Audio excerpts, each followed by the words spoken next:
vamos a encarar el tema educativo, con estadísticas, números y resultados de pruebas nacionales e internacionales en danza, con diagnósticos negativos en términos de terminalidad en tiempo y con niveles aceptables, o con datos positivos en cuanto a la deserción.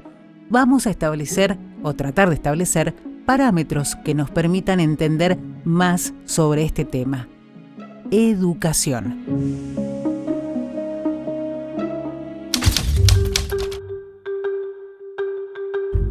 Vinimos a hablar con Ana María Sisti, decana de la Facultad de Educación de la Universidad Nacional de Cuyo, para entender el desafío que representa este tema en Argentina.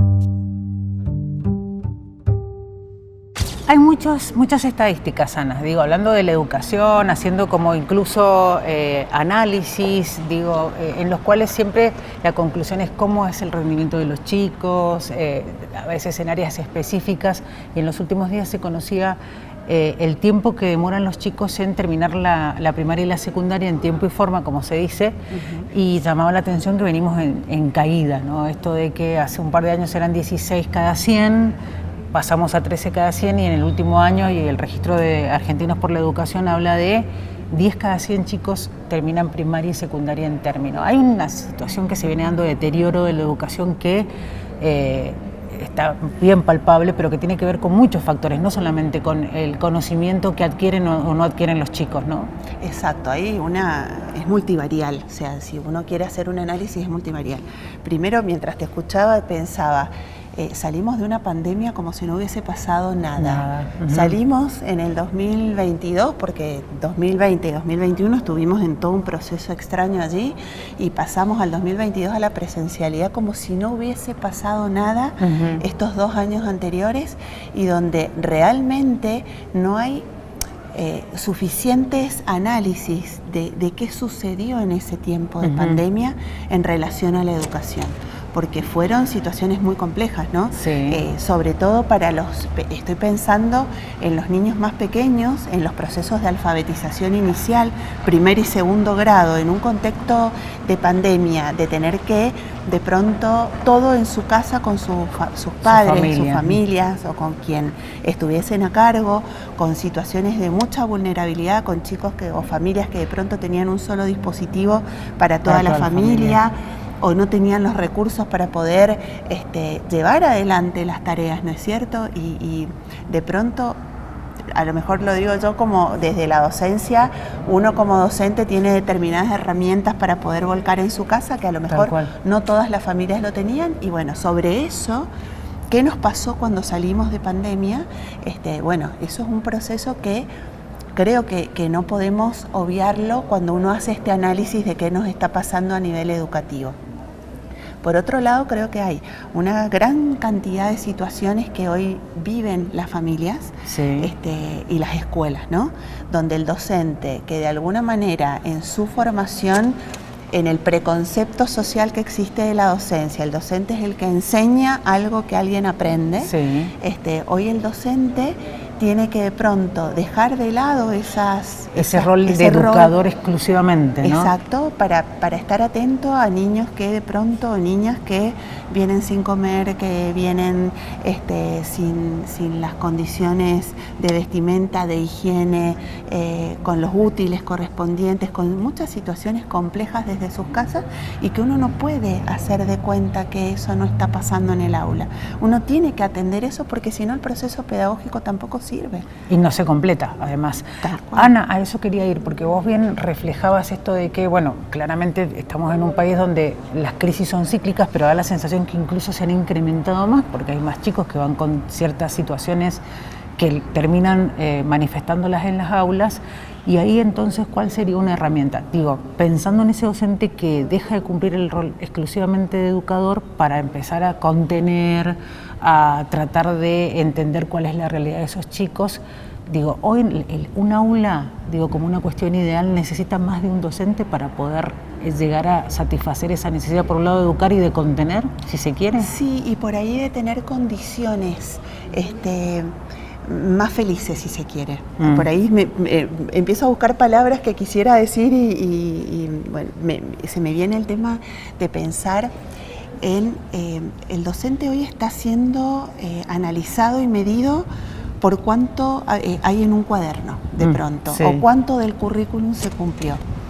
Pero no se está viendo toda esta otra parte de andamiajes que el docente realiza en el aula. Entonces, de pronto pensar, bueno, si tengo 2 docentes en el aula, que sería buenísimo, pero si esos 2 docentes van a tener que cumplir las mismas funciones, de cumplir con determinadas situaciones de currículum, sin tener en cuenta lo que está pasando en el aula. Con otro abordaje, ¿no? Creo que en el fondo a lo mejor se puede solucionar un poquito la situación, pero no sé si en profundidad sería de impacto. Sí tenemos que poder pensar en instituciones educativas con una jornada extendida donde tengamos a los chicos quizás más tiempo dentro del aula y no solo pensar que la única forma de aprender es si copio de un pizarrón.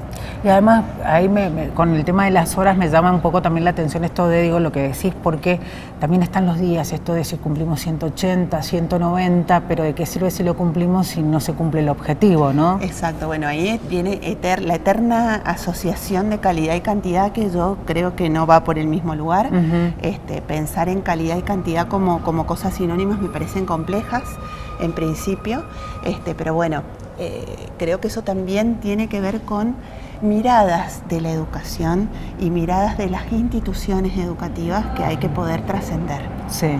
¿Y cuál es el desafío, digo, más inmediato? Veía una nota que hablaba de, por ejemplo, también en España quieren aplicar esto de achicar la cantidad, el ratio, le dicen ellos, la cantidad de chicos que está por aula. En la primaria con 22, en la secundaria con 25, porque entienden eso, ¿no? Que el docente no puede cumplir sus objetivos si tiene tantos chicos amontonados en un curso. Tal cual. Y porque de pronto vos también tenés que poder romper ese paradigma viejo de la homogeneidad donde tenías 30 niños, uno sentado detrás del otro y todos hacían las mismas cosas en los mismos tiempos y en los mismos momentos, y la realidad nos dice que esto no es así. O sea, cada niño tiene, y cada uno de nosotros tenemos nuestros propios estilos y ritmos de aprendizaje, nuestras formas de aprender. Y por eso te decía recién, a veces se mide la educación como todo lo que yo tengo en un cuaderno. Claro.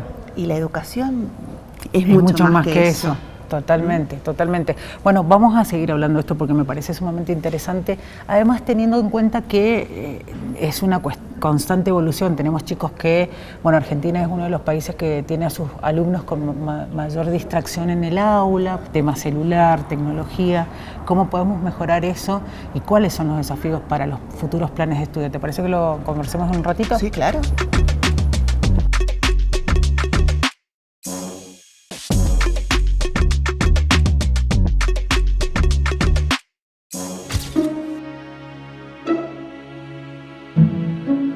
Las y los docentes de cualquier nivel educativo en Argentina hoy tienen la tarea no solo de brindar conocimiento a los estudiantes argentinos, sino también son el muro de contención de millones de situaciones que claramente superan lo estrictamente formativo.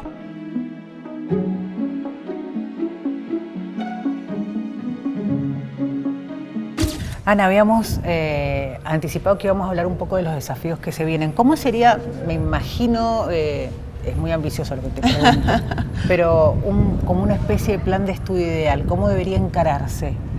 Bueno, eso siempre es relativo, tiene que ser un plan lo suficientemente flexible y prospectivo, porque todo lo que vos pensás para hoy, para el niño de mañana o la niña de mañana ya es otro desafío. Pero los sistemas educativos lo han entendido eso, digo que hay que renovarse constantemente. A ver, yo creo que hay ahí un gran problema para mí. Hay un desfasaje muy grande entre el docente que creemos que tiene que estar en el aula y los niños y niñas que están hoy en las aulas. Sí. O sea, yo creo que ahí hay un desfasaje importante. Desde mi punto de vista seguimos pensando, o al menos las escuelas siguen teniendo esta estructura y esta forma de la educación, desde mi punto de vista, y me hago cargo de lo que digo, del siglo pasado, ¿no? De pensar que los niños tienen que estar todos sentados uno detrás de otro. Cosa que no se logra casi en estos tiempos, vos ves fotos de la educación del 1800, de una escuela del 1800 y una escuela de la actualidad, y solo la orientación y la ubicación espacial es la misma. Sí. Entonces, eso también habla, porque desde el momento como yo organizo el espacio donde voy a recibir a estas niñas y niños con los que voy a trabajar, ya es un indicador de cómo voy a llevar adelante la tarea. Y además, bueno, también separando eso, ¿no? Las distancias que se dieron en cómo sucedía en el siglo pasado y cómo sucede hoy, que es totalmente distinto. Los chicos no están sentados, no se mantienen sentados. Y ahí cómo hace la docente para captar esa atención de los chicos que además en la casa tienen mucha tecnología, en el caso de la primaria, y ni hablar de la secundaria, que la tecnología la tienen también en el aula, ¿no? Bueno, si vos hacés esa comparación, vos tenías una educación antes donde no había ni televisor ni medios en las familias, a hoy que tenés el niño o niña que menos puede llegar a tener es un televisor y algún dispositivo celular y demás, ¿no? Pero entonces, esto hace que la información, el concepto, que era algo que estaba solo ligado a lo educativo, hoy lo pueda obtener desde diferentes lugares. Exacto. ¿Qué es lo que desde mi punto de vista tendría que pasar? Yo no voy a entrar en la discusión de si tecnología sí, tecnología no, porque creo que estamos con la tecnología. O sea, no hay personas... No se puede resistir eso, ¿no? Que no tengan teléfono, que no tengan televisión en su casa o que no tengan algún medio de comunicación. Entonces me parece que es una discusión, desde mi punto de vista, agotada, que no deberíamos poder pasar por ahí. Pero sí me parece que podríamos repensar esto, decir, bueno, ¿para qué me sirve la tecnología? Si yo te tenía que enseñar tal cosa, bueno, busquemos información, tenemos los dispositivos en el aula, busquemos la información y discutamos y debatamos si lo que estamos leyendo ahí es válido, si no, ¿qué piensan ustedes? Busquemos diferentes fuentes, a ver, bueno, vos leíste esto, el otro leyó otro, la otra leyó otra cosa, bueno, entre todo lo que leímos, ¿qué de esto será cierto? Me parece que es un punto realmente muy importante en estos tiempos, ¿no? Donde también el tener ese tipo de acceso a todo al mismo tiempo y ese peligro que hay con exponerse a información falsa, datos falsos, cómo elaboramos ese pensamiento analítico en los chicos y también crítico, ¿no? Exacto. Y desde más chicos ahora, porque tienen el acceso mucho más, digamos, desde más chicos, más cercano, que sucedía antes, ¿no? Claro. Ese es un desafío. Ese es un gran desafío del docente, de poder, ¿cómo sumo? Que la tecnología no es mi enemigo, tiene que ser mi aliado. ¿Pero los planes de estudio lo contemplan a eso? Tienen, por lo menos acá en la Facu tenemos en nuestros planes de estudio espacios curriculares que son específicos de tecnología, de primero a cuarto, es un cíclico el trabajo que se realiza, pero además también desde otros espacios se van tomando estas herramientas para poder ir avanzando en el desarrollo curricular. Entonces, bueno, la idea y en principio la impronta es que los docentes cuando llegan al aula puedan hacerse eco de esto y aplicarlo. Lo que pasa es que es cierto que, bueno, hay una cuestión que yo creo que es lo complejo. Una cosa es la formación y otra cosa es el sistema cuando uno llega al aula. Y te lo dicen todos los docentes, porque entonces, es como, es un paso gigante. Pero es que allá hay un quiebre. Y claro, tal cual. Hay un quiebre. Lo dicen los propios docentes, ¿no? Cuando llegan a esa realidad de estar en las aulas. Con todo el respeto que me merece la gente que trabaja en la toma de decisiones, creo que muchas veces se toman decisiones desde un escritorio y no desde la institución, con el hacer cotidiano que uno vive y palpa en la institución educativa y en las escuelas, ¿no? Que es lo que te da de alguna manera el pie para poder pensarte, para poder repensarte y poder ver, bueno, qué cambios podemos hacer dentro del sistema que está dentro de nuestras posibilidades para que no nos suceda este desfasaje y que realmente para los niños y niñas que van a la escuela sea significativo ir a la escuela. Que no sea, lo tengo que hacer por obligación, sino que tenga el sentido de por qué es importante estar allí. Vos hacías referencia recién un poco a la tarea que tiene el docente, ¿no? Que una cosa es cuando se está formando y después cuando llega finalmente al aula, ese choque que se da. también es una realidad que a partir de ese choque, calculo yo, digo también de acuerdo a las anécdotas que he escuchado por ahí, sea una situación de sentirse como frustrado y decidir ir hacia otro lado y dejar la docencia. Es un fenómeno que también hay que atender, ¿no? Esto de los docentes que dejan de ser docentes porque sienten que no alcanzan a ese objetivo personal que tienen con la carrera. Ahí entran en juego, me parece, varias cosas. Por un lado, ese tema que vos me estás explicitando tiene que ver con que los planes de estudio deben tener instancias de práctica y de contacto con la realidad desde los primeros años. Bueno, nosotros lo tenemos desde los primeros años, cosa de que en primer año los estudiantes van a la institución educativa y van conociendo la realidad. Claro. En segundo ya es un poquito más, en tercero ya hacen prácticas con los chicos y bueno, ya el cuarto es la residencia. Pero la intención es esta justamente para perder ese miedo. Bueno, Ana, en el próximo bloque hablamos de cómo es la formación académica en la carrera aquí en la Universidad Nacional de Cuyo y vamos a andar también en otros temas que son de preocupación y en los que no hay que dejar de prestar atención. ¿Te parece? Encantada.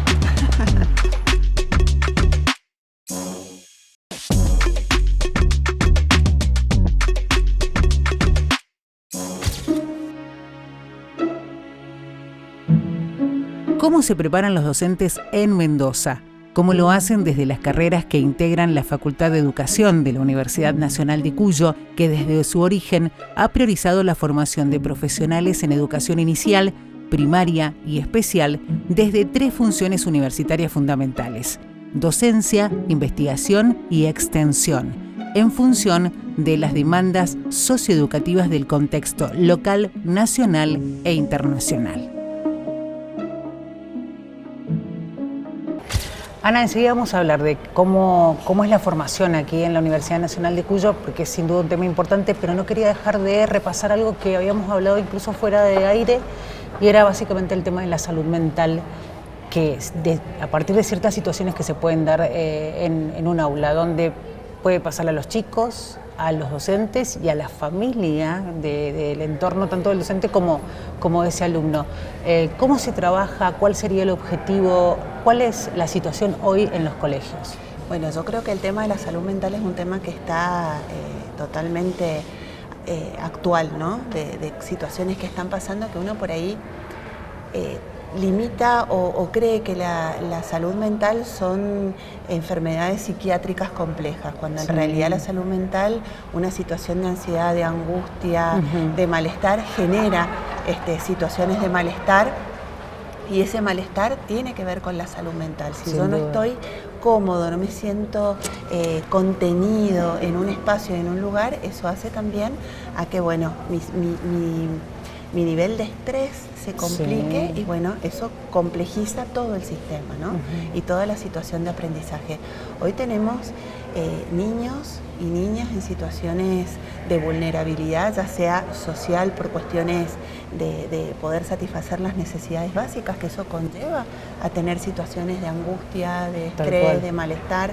Las familias que no pueden de pronto a veces atender a esas situaciones también manejan estos niveles de angustia y ansiedad, y los docentes y las docentes que están a cargo de las instituciones educativas tienen que convivir con sus propias situaciones y sus propias realidades y de pronto hacer frente a cómo acompañar y ayudar a niñas, niños y familias en este contexto. Entonces, bueno, el tema de la salud mental es un tema que hoy no podemos tapar.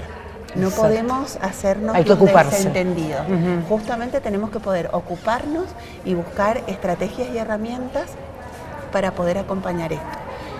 Creo que también esto que decíamos al principio del tema de la pandemia y de este tema de haber estado en un contexto de encierro total y sin poder vincularnos con la comunidad, lo que estábamos acostumbrados, ese encierro inevitablemente algún componente de secuela en relación al tema de la salud mental tiene que haber dejado en la comunidad. Yo creo que a todos algo nos dejó esta situación y que de pronto no hemos podido o poner en palabras o no hemos podido resolver de alguna manera para poder solucionar estas situaciones. Yo creo que bueno, hoy se están evidenciando cada vez más y con más frecuencia situaciones, las licencias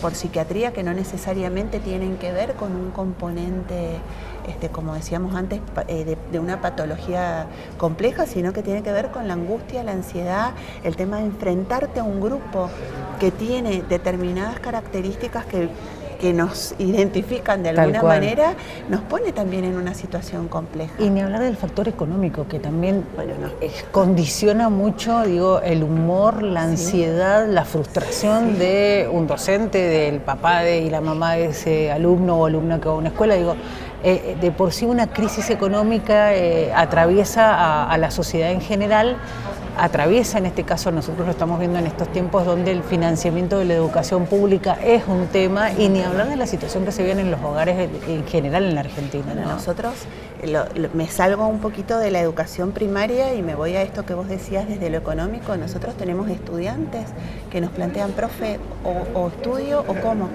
Entonces, ¿cómo resolves esas situaciones? Cuando de pronto tampoco el financiamiento que nosotros tenemos para acompañar a los estudiantes y a las estudiantes a través de becas nos alcanzan para poder lograr que los chicos puedan seguir su trayectoria sin que tengamos que ver de qué manera vamos solucionando. Bueno, el docente en la escuela, esto es sabido, no es de ahora y es de hace mucho tiempo, que el docente de escuela primaria es un docente que no está bien pago. No. La educación no está bien paga. Entonces, ante esas situaciones vos también tenés docentes que tienen que tener más de un trabajo para poder llegar a fin de mes. Con todo lo que eso significa para su desgaste, ¿no? Porque además me parece que hay un punto que la gente desconoce. ¿Cuál? Uno cree que el docente son las 4 horas que está en la escuela primaria y su tarea terminó. Se termina ahí, ¿no? Pero el docente tiene que volver a preparar tareas para el día siguiente, tiene que corregir cuadernos, tiene que planificar, tiene que buscar estrategias. O sea, sus 4 horas buscar no son... su material didáctico, generar ese material didáctico. Son muchas horas, o sea, no son solo esas 4 horas. Y que creo que eso es algo que históricamente se ha creído, bueno, listo, tuvo esas 4 horas, listo, se fue a su casa y ya es otra cosa. Sí. Y en su casa tiene que cumplir eso más todas las tareas que tiene propias de su hogar, ¿no? Entonces es muy difícil la tarea docente. Habría que hacer un tour, digo, para entender un poco más la escuela y tal vez como papás o como gente de cualquier sector de la sociedad y desde cualquier lugar entender, vivir un día en la docencia para entender un poco más. Exacto. Y amigarnos también. Digo, la sociedad de por sí tiene que amigarse un poco con la tarea docente. Está en descrédito desde hace mucho tiempo. Tal cual. Yo siempre por ahí cuando hablo con los chicos en la escuela, cuando estamos dando clase, yo estoy en primer año de uno de los profesorados, entonces cuando hablamos, les digo, ustedes cuando son muy jóvenes, pero cuando yo era chica iba a la escuela, la palabra del docente era palabra santa. Exacto, o sea, yo llegaba a mi casa y le decía, la seño me retó, algo hiciste. Hoy la cosa es totalmente inversa y al docente se lo cuestiona, se lo pone... Se lo ha desacreditado también, ¿no? Desacredita todo el tiempo. Sí. Y bueno, son cuestiones que también hacen a que la salud mental de la tensión permanente que vive el docente en la escuela lleve a situaciones de, por ahí de pronto decir, listo, me voy, no quiero hacer más esto. Y hoy tenemos una falta de docentes en las escuelas tremenda. Bueno, y ahí está la formación, ¿no? La formación que tienen acá desde la Universidad Nacional de Cuyo a estos docentes que ojalá decidan seguir esa carrera docente porque se mejoren las condiciones. Y eso será sin duda un tema que además tiene que ver con decisiones en otras esferas que no tienen que ver con nosotros. Pero bueno, contame brevemente cómo es la formación, cuántos años lleva formarse como docente aquí en la universidad. Bueno, nuestros planes de estudio son de 4 años para cualquiera de los profesorados y hemos intentado incluir bueno, como decía anteriormente, la práctica espiralada desde primer año, donde los chicos asisten a institución educativa desde primero a cuarto. La tecnología también está de primero a cuarto en un sistema espiralado. Se trabaja mucho desde las didácticas, o sea, tenemos troncos de formación general, un tronco específico que tiene que ver con las didácticas específicas de cómo enseño las distintas disciplinas que tiene y aborda la escuela primaria, porque ese es otro tema que tienen las escuelas primarias, abordan todas las disciplinas. Entonces el docente de educación primaria tiene que tener conocimiento de todas las disciplinas. Exacto. Y nuestra meta siempre está en formar estudiantes profesionales autogestores, Claro. porque la educación va cambiando, los sistemas van cambiando y la intención es que puedan ellos ser autogestores de ese conocimiento sin necesidad de saber todo, porque es imposible salir formado con todo. Es o sea, uno imposible. sabe que una carrera uno la realiza en un tiempo y creo que la formación continúa. Sí, es constante. Y en la docencia hasta que uno se jubila y más allá. Tal cual. Ana, muchísimas gracias por recibirnos, por contarnos qué es lo que está pasando con la educación, los desafíos y sobre todo cómo es la formación aquí en la universidad. Gracias a ustedes y bueno, a disposición para cualquier otro momento. Gracias nuevamente. Gracias. Son tiempos de constantes desafíos para quienes educan desde las instituciones y de compromiso para los que debemos educar desde el hogar. Involucrarnos en el debate sobre las políticas educativas, sin dudas, es una materia pendiente, si queremos y demandamos una mejor educación.